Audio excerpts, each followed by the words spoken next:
সার্বিক উন্নয়নের জন্য এবং একটি শক্তিশালী গণতান্ত্রিক রাষ্ট্র বিনির্মাণে যাতে আমরা গণতান্ত্রিক উত্তরণের রাস্তাটা অতিক্রম করতে পারি। শহীদ রাষ্ট্রপতি জিয়াউর রহমান বাংলাদেশ জাতীয়তাবাদী দলের প্রতিষ্ঠা লগ্নেই চিন্তা করেছিলেন এই দেশের যুব সমাজকে একত্রিত করতে হবে, ঐক্যবদ্ধ করতে হবে, উজ্জীবিত করতে হবে, জাতি বিনির্মাণে তাদেরকে বিভিন্নভাবে কাজে লাগাতে হবে।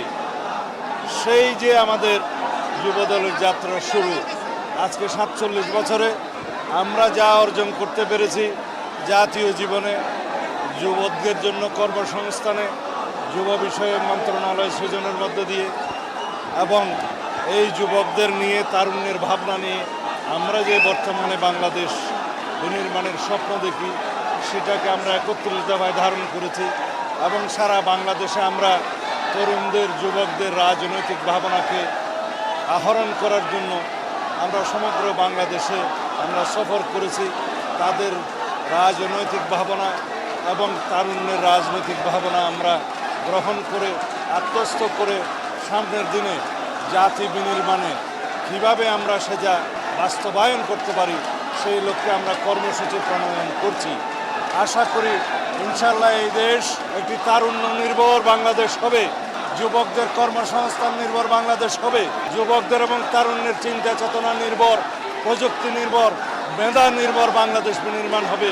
যেই স্বপ্ন আমাদের শহীদরা দেখেছিলেন, যেই স্বপ্ন জুলাই গণ অভ্যুত্থানের শহীদরা দেখেছিলেন, যেই স্বপ্ন মুক্তিযুদ্ধের শহীদরা দেখেছিলেন। সুতরাং আমরা এই তরুণদেরকে, যুবকদেরকে, তাদের ভাবনাকে, রাজনৈতিক ভাবনাকে, চিন্তা চেতনাকে আমরা আত্মস্থ করেই এই জাতি আমরা এগিয়ে যাব ইনশাআল্লাহ। আমরা সমগ্র বাংলাদেশে আসনভিত্তিক সকল যোগ্য প্রার্থীদের, একাধিক যোগ্য প্রার্থীদের সাথে আমরা কথা বলেছি। এটা তারই প্রক্রিয়ার একটি অংশ। আমরা একই মেসেজ দিতে চাই যাতে আমাদের দলের ভিতরে ঐক্য থাকে, জাতির মধ্যে ঐক্য থাকে, যাদের সাথে আমরা যুগপৎ আন্দোলন করেছি এবং অন্যান্য একটা বৃহৎ জোটের জন্য আমরা চিন্তা করছি, সবাইকে নিয়ে ঐক্যবদ্ধভাবে যাতে আমরা আগামীতে এই নির্বাচনে বৈতরণে পার হতে পারি। তবে জাতির মধ্যে ঐক্যটাই হচ্ছে আমাদের সবচেয়ে বড় শক্তি। সেই ঐক্য বজায় রাখার জন্য কেউ যাতে বিভেদের পথে না যায় সেই মেসেজটা আমরা দিচ্ছি।